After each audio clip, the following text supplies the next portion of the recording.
Okay, Act 5, Scene 5, period C and E. Alright, so back to Act 5, Scene 5. We are almost done. So Macbeth's still going nutty.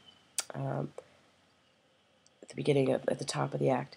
Hang out our banners, the outward walls, the cry is still, they come. Our castle strength will laugh, a siege to scorn. Here let them lie till famine and ague eat them up. Basically saying they're coming.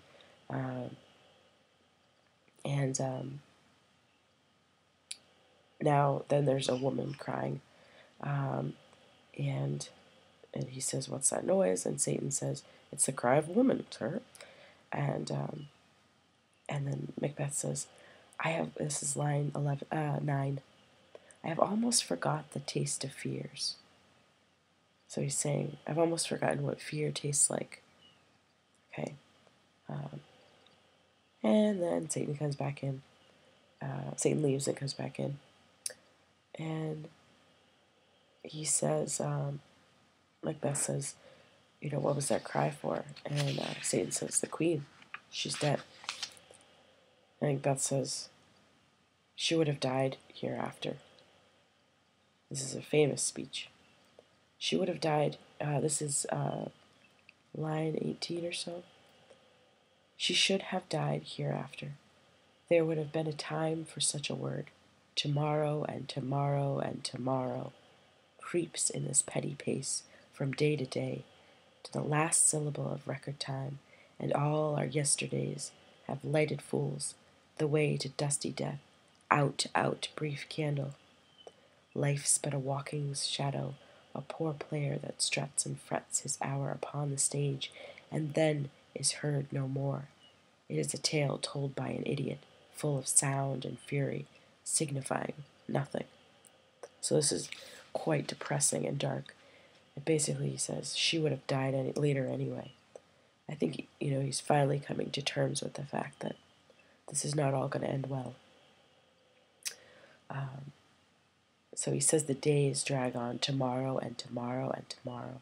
The days creep slowly along until the end of time.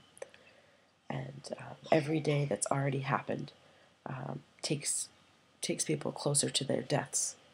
Very depressing. Out, out, brief candle. Life is nothing more than an illusion. It's like a poor actor who struts out on the stage and worries um, and worries for his hour on the stage and then is never heard from again. And that life is devoid of meaning. So clearly he is very, very depressed at this point. So then enter a messenger, and he comes to tell him, he's like, "I'm not sure what I saw." Macbeth says, "What did you see?" And he says, "I'm not quite sure. I don't know how to say this." And he's like, "What? Just say it." And he says, "As I did stand my watch upon the hill, I looked toward Burnham, and anon methought the wood began to move." Dun dun dun. And then Macbeth gets crazy. He says, "Liar and slave." And then the messenger says, "Punish me if it's not true. I know what I saw. They're about 3 miles away." All right. And so Macbeth says, "If you're lying, I'll hang you from the nearest tree until you die of hunger." And then he starts going through the prophecy again. "Fear not till Burnham Wood do come to Dunsinane." And now Dunsinane's coming to Burnham Wood's coming to Dunsinane. And he says, "All right, let's go. Let's get our armor on. Let's do this." And he knows something bad is going to happen to him. All right, Act 5, Scene 6. All right, so enter Malcolm, Seward, Macduff, and their army with the branches. Okay.